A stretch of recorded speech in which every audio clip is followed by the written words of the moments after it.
Hey guys, so welcome back to another episode where we are going to be discussing a starter deck from the Dragon Ball Super Fusion world. So we have a new yellow deck and it's actually the, what is it? FB, yeah, it's here. FS8, okay? The 8th deck in the installment. So here's the thing, we had red and blue and it's minis, and this time it's gonna be minis too, but this has a 2 right here on every single card, and that's a problem because it might mean that these cards rotate, which means all the other cards, you can't really use them all together if set 1 and 2 are in separate rotations. Or it could be the case that 1 and 2 do work, but then they'll stagger, so then third one doesn't work with 1, so it's 1 and 2 and then 2 and 3 and then 3 and 4, or it could be 1 2 3 and then 2 3 4 3 4 5 5 4 6 4 5 6. Wow, me not counting. Great engineer. And here's the thing, all these yellow cards, they work together, so I'm hoping it's not the case. But yeah, we had another deck and we are not only going to showcase the deck for the new one, but also compared to the old one.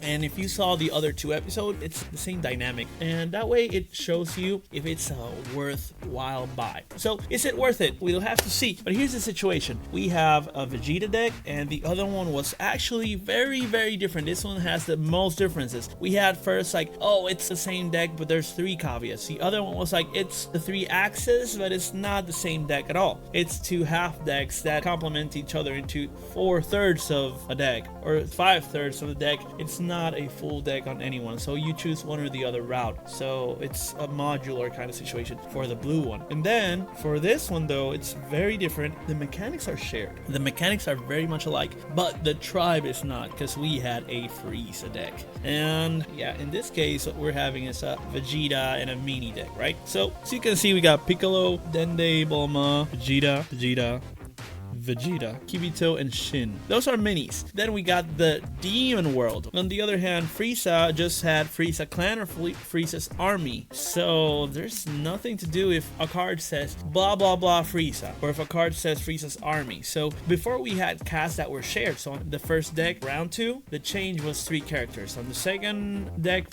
which was blue, then what we had is 4 characters changed because it was the same one, like Gotenks and Goten, Trunks, Youth, and something else, but it was 2 different Gotenks. Those were the 4 characters, and in went the other. And here we have half the cast or more, so that's a big difference. We have a ton of Vegetas here, but I don't know that we had any Vegetas in this other deck, so it feels like a complete change, absolute complete change. So maybe there is a Piccolo, maybe. Let's see, let's find out. Nope.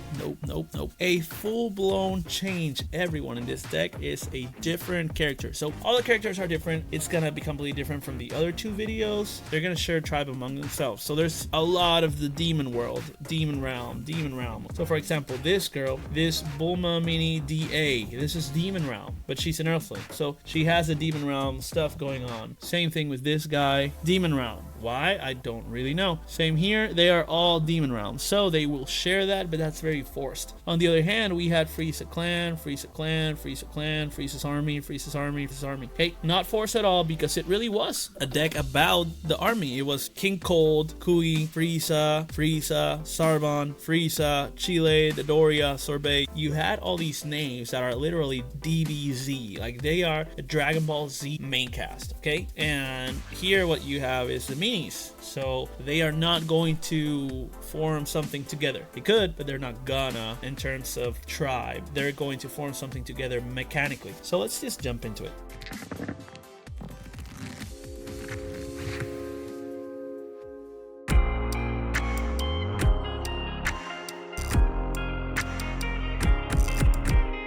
So the first thing we're going to compare is going to be the leaders. So here we have a Vegeta, foil, shiny, great, and then we had the Frieza. So they both have an awaken of 20k, and then what happens is we have, while attacking once per draw a card, then when attacking draw a card, same thing. Then if you have rest mode battle card, rest mode with battle card of cost 2 or more, and DA in its card name. So in your battle arena, switch this card to active mode, so untap it. And then we have here, choose up to 2 battle mode cards, switch them to active mode. So this guy depends on if it's a cost 2 or more and DA, and just this card gets switched. Then this guy says choose up to 2 of your battle cards and switch them. So not itself, but 2 others. What would be better, to switch just itself or to switch 2 others but not itself? Regardless, they both like this rest versus active mode, so I guess we can make them interchangeable to some extent. Now let's take a look at the cards. I got them here. I got a copy of each, so let's go one by one. We're gonna start here, then here, then here. That was the order of the previous deck. Reason being that these were all vanilla, so I started here, but it's like vanilla, then here, then here. Now I'm gonna switch the order a little bit. First up, the cost 5, biggest cost except for this guy, which is a super combo card, so we're not gonna count it. So we had Vegeta Mini, and it says active main cost 5 first. Cost 5, 30k. Active main once per turn. Choose up to 1 rest mode battle card with a cost 4 or less in your opponent battle area and KO it. So something tapped, costs less than 5, kill it. Then switch this card in a battle area to active mode. Then on the other hand, we have the 4 cost. This is gonna be Kadan, and 25k with 1000k on the side, cost 4. On play and when attacking, choose up to 1 battle card in your opponent's battle area, switch it to rest mode, so tap. Okay, then it costs 3. It says 25k with a 5k on the side. When attacking, if you have 2 or more rest mode battle cards in your cost 2 or more in your battle area, draw 1 card. Okay, we got a draw right there. Nice. Then we got the Pansy, 25k again, 3 cost, 5k on the side. So it's breaking the 5, 4, 3, 2. Then here the 4, 3, 2, 1 is a 2. And here 2, 2, 7, 1, 1 is kept. In the other deck, it was the same here and then the same here, but this was broken. Interesting. Anyways, yep, so we got Pansy says when attacking, add up to 1 card from your life. Ooh, making a mess. From your life to your hand. Then choose up to 1 battle card in your opponent's battle area and switch it into rest mode. So, card draw and then tap. Okay, then we got our Glorio. Says permanent and the opponent's turn, the card in battle area gets plus 10k, and on play, this card in a battle area gets, so a permanent on the opponent's turn. So this permanent effect, so on the opponent's turn, on every opponent's turn, this card gets 10k power if it's in the battle area. Okay, then on play, add up to 1 card from your life to your hand. Another draw. Bulma Mini. It costs 2, 5k with 5 on the side, 5k as well. And it says play, add up to 1 card from your life to your hand. All this life costing draw, I am not liking this. Then active main, switch this card in the battle area to rest mode and choose 1 of your Vegeta Mini DA. So this, and this. And it gets plus 10k. Then we have our typical super combo card. It's the same thing. Then we have the 1 cost blocker. So 10k and 5 on the side. Finally, we have the typical cantrip, which is going to be Piccolo this time, so 1 cost 5k with 5 on the side. Play, draw 1 card. Then we go to the place with the most changes, the first row. We have Shin Mini, and it's a 4 cost, 20k and 10k on the side. Then on play, add up to 1 card from your life to your hand. Again, I see that this is gonna be like the theme of the deck. Adding from the life, yeah, exactly, to the hand. And then it says then play up to 1 Kibito Mini, DA costs 3 or less from your hand. So this guy gets this guy for free, and it costs 4 only. Nice. So then you got the Vanilla 2, 20k, blah blah. Kibito's Vanilla 3, 25k, 10k on the side. This one's 20k, 10k on the side still. And finally, we have the weirdest one so far. We had never seen this, where there is no, we hadn't seen this yet, where there is no 1 cost vanilla. We had 1 cost vanilla on the other 2 decks. So on the other actually 7 decks. So then on the 8th deck, suddenly there's no 1k vanilla. There's this guy, a blocker, but then everything else that was made into 2 costs is now here, and yet these are still 3, these are still 4 and 5 respectively. Weird. But yeah, this guy is called Tamagami number 2 DA. Okay, and it's 20k 2 cost with 5k on the side that says on play, add up to 1 card from your life to your hand. Another one of those. And then at the end of turn,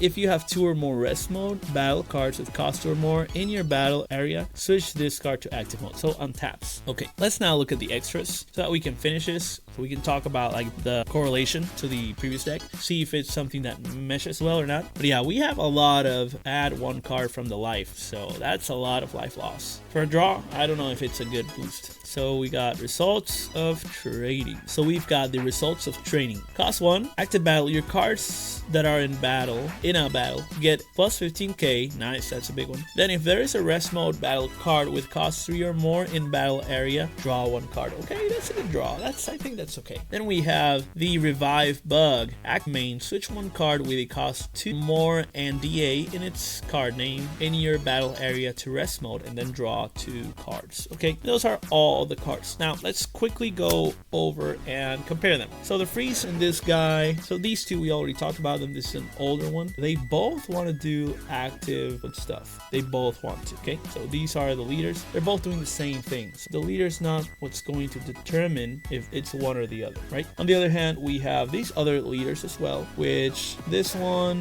wants to do crits, draw, and draw.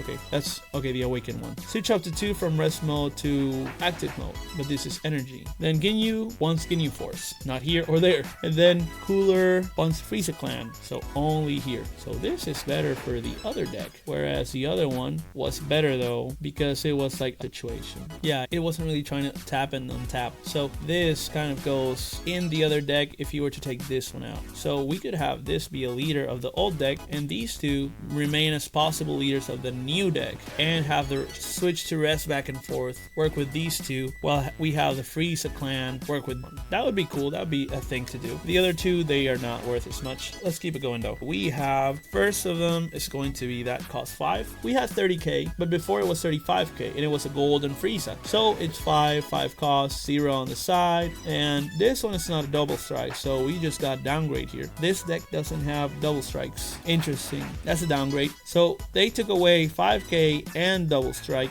and the reason is choose 1 rest mode, KO it, and then this can attack again. So it doesn't have double strike because it naturally functions as double strike. And then this guy says when attacking, choose one of your opponent's rest mode battle cards to cancel to active. So this one untaps itself. This one taps other things. Basically at the cost of 5k. Does that mean this can attack multiple times more than double strike? That could be it. I'm not sure. Let's keep it going though. We have then the Kadan, which was King Cold slot, and it's same cost, same side, same power, but this is a blocker. We have 1 blocker in this deck. We have many blockers in the original deck though. So this blocker says when KO, choose 1 opponent's rest battle, and if it's cost 4 or less, KO it. This one says choose 1 battle card in your opponent's battle area and switch it to rest mode. Let's do the other comparison, the Vegeta. I really didn't like this guy. Vegeta had Kui as a slot, and it's 20k to 25. So here we had a downgrade, now we got an upgrade, and it's 5k on the side still. This is a blocker again. This is not a blocker this time. So see, we lost all blockers except for 1. Very strange. And it says when KO, draw a card. This one says if you have 2 or more rest mode, draw a card. See, for both draws, they're replacements for each other. So maybe that draw is easier here. No, it's easier here. Therefore, this gets more power because it's less easy than this one. It's more conditional. Interesting. That's cool. Okay, now the other slot that we got is a Pansy. So it's gonna be a 3 compared to a 1. So the reason why it's to a 1, it's because we had the 10k one. I didn't know where to choose this, but these are basically the same thing. So choose 1 thing, switch it to rest mode. Then this one says add 1 card from your life to your hand, choose 1 battle card in your opponent's battle, switch it to rest mode. See, so we are making it stronger, and we are raising its cost, and we're lowering its side, and we are making a draw additional to the whole thing. So bigger cost, lesser combo potential,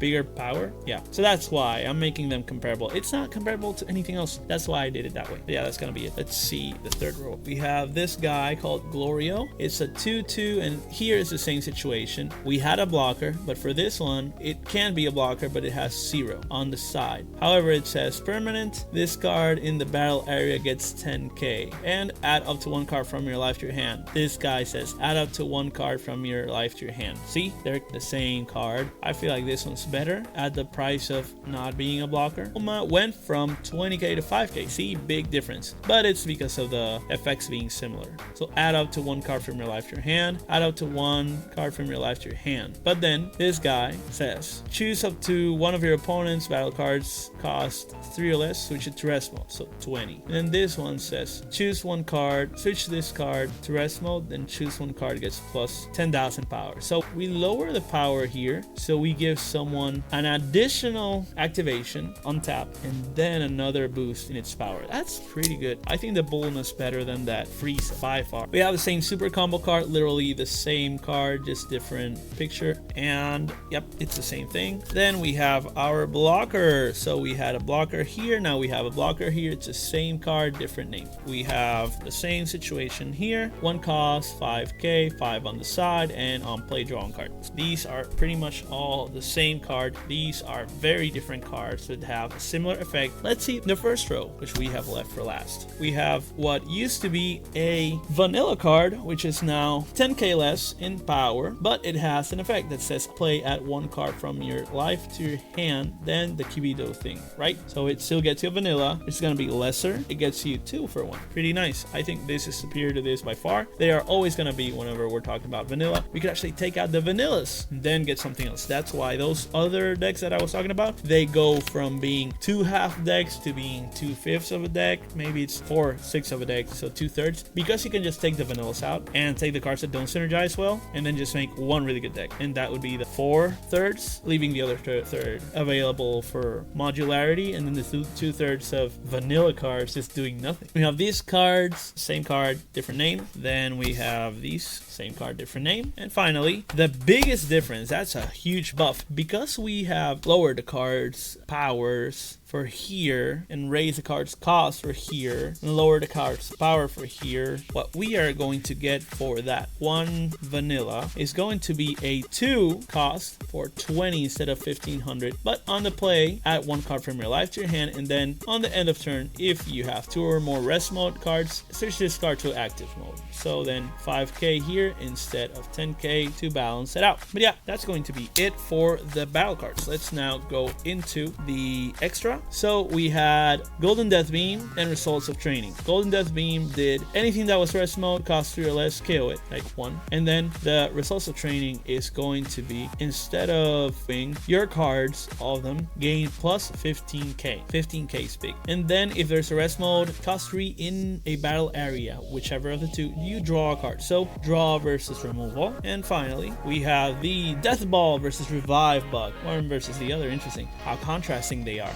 So before we had the active battle, choose your leader or up to 1 of your battle cards and give it plus 15k, resembling of the other one. And then choose 1 of your opponent's battle cards, cost 3 or less, and switch it to mode. And this one says switch 1 card, cost 2 or more, DA blah blah, to rest mode and draw 2 cards. So you make 1 of yours into rest mode, you can unrest it, basically activate it, right? Yeah, that's going to be it. So this deck is very, very different. Then what we get here is these cards, they don't really care at all about whether it's a Frieza clan or not. Therefore, that is why Cooler isn't really the leader for the Frieza deck, and we decided to go with this Frieza deck for its effect, right? Which means that this is a card we chose as a leader, but we don't really necessarily need this or this as a leader. There are no cards that care about something being Vegeta except for, and we can get all the rest mode cards and put them in for the cards that don't care about rest mode. For example, Shin, Kibito, Toro, and the Bulma can go. And that way we could actually add in something like this Frieza. Then King Cold, don't care about this one. You could put the Frieza in. What else? What else? Doesn't matter here. Super combo is not an important thing in my opinion. Oh, this guy.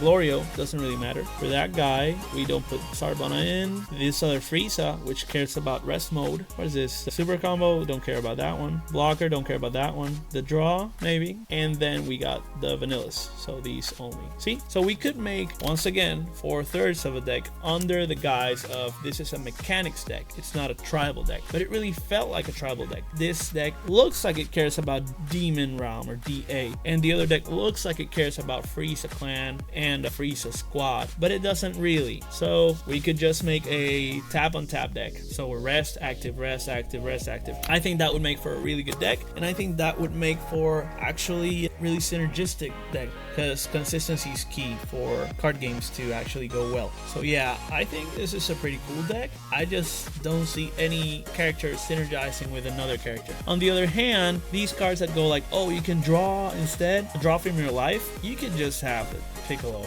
draw one card. We don't really care about something drawing from the life. So we could get away from the draw from the life that we saw a few times here. See, like this one, we already got away from it. Then this one, we don't get away from it, but this one we do. So we already got rid of a lot of those cards. We can just not add the ones here. Now we got a full deck, and then we can get another deck with life, to hand, blah, blah, blah, out of there if that works. I don't think it works well here though. I think this deck is mainly rest centric. So either activate my stuff over and over, or make your stuff rest so you can't defend, and that way I attack you. There's one more thing, two more things actually. So the first thing is, if you saw the first episode of this second season, I guess, it's some booster packs that I opened while I was showing the 3 decks. So from that, I actually got some cards. I want to talk about where I would add them and how that would work. So first off, we got the Humanity's Destruction. So choose all rest mode battle cards with cost 2 or less and KO them. This card is great. This is everything that we were talking about. Like if we get a rest deck, active deck on our side, rest on their side, this is a sided board wipe for just 2. This is a great card, so this would definitely go in. The other card that we got is this guy. I'd never seen him in my life. Idasa or Idasa. It's a blocker. When KO'd, switch up to one of your energy to active mode. So this cares about energy. We were talking about battle cards, not energy. And it's also a blocker. So we don't care about this one that much. The other one that we have is an Evil Wizard. It's a 5k for 5k on the side, about